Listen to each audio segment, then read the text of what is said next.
요즘 중국 보면 무섭죠. 무제한 현금 살포란 말이 저는 틀리지 않는 말 같아요. 예. 그래서 중국 경제가 좀 살아나고 있나요? 일단 여러분 이걸 한번 보시죠.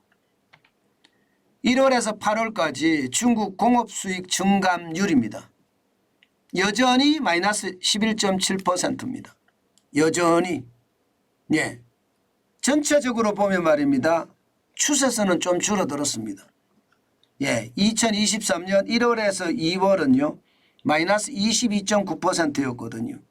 그것이 지금 8개월 동안 쭉쭉 줄여오면서 1월에서 8월까지는 마이너스 11.7%가 됐으니까 뭔가 약간 좋아졌다는 이야기는 됩니다.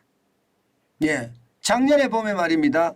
작년 7월에 1월에서 7월까지 마이너스 1.1%를 기록한 이후로 계속 빠졌거든요. 계속 빠지다가 올해 들어서는 1월, 2월이 완전히 폭삭 망했다는 그런 뜻이에요. 그렇지만 여러분, 예, 이게 돈 풀어서 중국 경제가 회복하는 신호라고 받아들여야 될까요? 여전히 마이너스 11.7%인데요. 그런데 시장에서는요, 예, 돈 풀어서 실제로 말입니다. 지표가 좋아지는 거다 이렇게 해석합니다. 중국 경제가 좋아진다면 우리 경제도 좋아지거든요. 아무래도 중국에 대한 수출 비중, 홍콩을 통해서 중국으로 수출하는 비중이 전체를 합치면 여전히 25%가량 되기 때문에 중국 경제가 좋아진다는 것은 우리에게는 굉장히 희소식이에요. 그만큼 말입니다. 우리 경제에 영향력을 많이 미친다는 뜻이에요. 자, 그러면 공업이익이 줄어드는 낙폭이 줄어들었다. 22.9% 마이너스 22.9%에서 마이너스 11.7%가 됐다. 이것은요. 좋아진다는 어느 정도 징후는 된다. 예, 그러나 마이너스라는 사실, 아직도 마이너스라는 사실은 이게 암울함도 그 속에는 숨어 있다. 뭐 이 정도 해석하면 될 것 같고요. 문제는 소매 판매율이 좋아지고 있는 건 맞아요. 지금 4월에 5월에 6월에 7월까지 말입니다. 시장의 예측치보다가 소매 판매 증가율이 떨어졌어요. 그런데 8월에 4.6%가 성장을 하면서요. 시장의 예측치보다 조금 많아졌습니다. 조금 많아졌어요. 4월에 18.4%가 성장을 하더라도 시장에서는 냉랭했거든요. 왜냐하면 작년 4월에 마이너스 11.1% 상하이가 봉쇄될 때 최악이었으니까 적어도 올해 4월에는 기저효과가 있기 때문에 적어도 20% 이상 시장이 올라갈 거다. 그렇게 예상을 했지만 뚜껑을 열어보니까 18.4%예요. 생각보다 나쁘다. 5월에도 생각보다 나쁘다. 6월에도 생각보다 나쁘다. 7월에도 전망보다 나쁘다. 생각보다 나쁘다였습니다. 그런데 8월에는 조금 좋아진다. 생각보다 더 높아졌다. 이런 분위기가 많이 되고 있거든요. 여기에 수출도 말입니다. 수출도 지난 7월에 마이너스 12.4%까지 줄어들었었는데요. 8월에는 마이너스 7.3%로 낙폭을 확 줄였습니다. 낙폭을 확 줄였어요. 그러니까 시장에서는요. 지금 기업의 공업이익도 조금씩 늘어나고 있고 그중에 핵심이라고 이야기하는 소비가 많이 늘어났다. 여기에 수출도 낙폭을 줄였다. 경제 회복되는 거 맞잖아. 이렇게 이야기하고 있는 것. 지금 현실입니다. 그런데 여러분, 그런데 우리 생각을 해보자고요. 딱 두 가지 차원에서 여러분 우리가 고민을 해봐야 됩니다. 두 가지 차원은 뭐냐? 돈을 엄청 풀었어요. 진짜 무제한으로 현금 살포한다고 이야기할 만큼 중기 유동성 지원 창구 금리를 말입니다. 낮춰주면서 실질적으로 시장에는 우리 돈으로 111조 원가량 풀었습니다. 중국 돈으로 따지면 650억 위안이에요. 게다가 말입니다. 중기 유동성 지원 창구만 이렇게 풀었는 게 아니에요.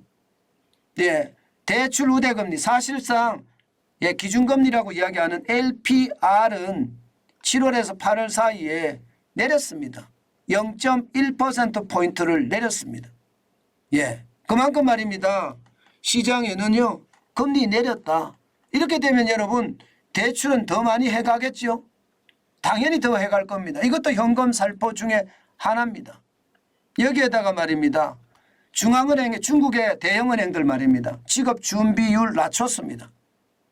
10.75%에서 10.5%로 0.5%포인트를 낮췄어요. 그러다 보니까 이것도 한 91조 정도 푼 효과가 나타납니다. 그러면 돈을 엄청나게 풀었잖아요. 그죠? 돈을 무차별 현금 살포라고 이야기할 만큼 풀었습니다. 직업 준비율을 낮춰서 풀고요. 사실상의 기준금리를 낮춰서 풀고요. 여기에 중기 유동성 지원 창구를 통해서 풀고요. 돈을 천문학적으로 풀었는데 예상했던 것보다가 사실 공업이익이 그만큼 늘어났느냐. 이렇게 생각해 봐야 된다. 예상했던 것보다가 소매 판매가 그만큼 늘어났느냐. 예상했던 것보다가 수입이 그만큼 늘어났느냐. 바로 이 부분을 생각해 봐야 된다는 뜻이고요. 저는 예상했던 것보다가 안 늘어났다. 이렇게 생각할 수도 있다는 뜻입니다. 또 하나는 이제 푼지 얼마 안 됐다. 이제 푼지가 7월 말이나 8월 이제 푼지가 2달 됐는데 갑자기 수입이 플러스로 막 돌아서고 소매 판매가 폭등하고 공업이익이 엄청나게 늘어나고 그럴 수 있느냐 이거예요. 아직은 그렇지 않다. 좀 더 지켜보자. 이렇게 말입니다. 풀었지만 제대로 회복이 안 된다. 그러나 아직 시간이 덜 지났기 때문에 지켜보자. 이렇게 두 가지 부류가 형성이 된다는 것 우리는 인식하고 있어야 되고요. 결론은요. 굉장히 중요한 결론입니다. 결론은 회복 속도가 느리다. 돈을 풀었지만 경제에 대한 경계감, 경제가 나빠진다는 그런 불안감, 그런 것 때문에 회복 속도가 느리다. 이렇게 우리는 규정하면 될 것 같습니다. 여러분 2022년에 중국의 리오프닝 경제활동이 재개가 되면서 그때 바로 회복이 될 거라고 예상했지만 회복이 안 됐잖아요. 그게 시간을 두고 늦어졌잖아요. 이번에도 말입니다. 돈은 풀었으나 시장에서는요. 회복의 속도가 느리다는 것은 회복은 된다예요. 그러나 속도는 느리다. 이것은 우리가 생각해 봐야 되는 부분이다. 이렇게 저는 분석을 하고 있습니다. 그렇다면 우리 경제도요.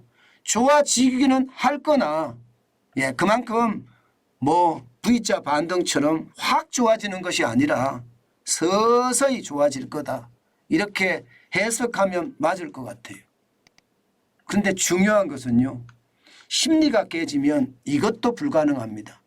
심리가 깨질 확률 저는 당연히 있다고 봅니다. 그렇기 때문에 여러분 우리 시장 자체가 살얼음판이다. 게다가 부채의 슈퍼사이클이 지금 중국으로 몰려가고 있다고 이야기하는 저는 그 이야기도 심도 있게 좀 들어야 되지 않을까 싶습니다. 그만큼 말입니다. 상황은 불안하다. 그 불안한 게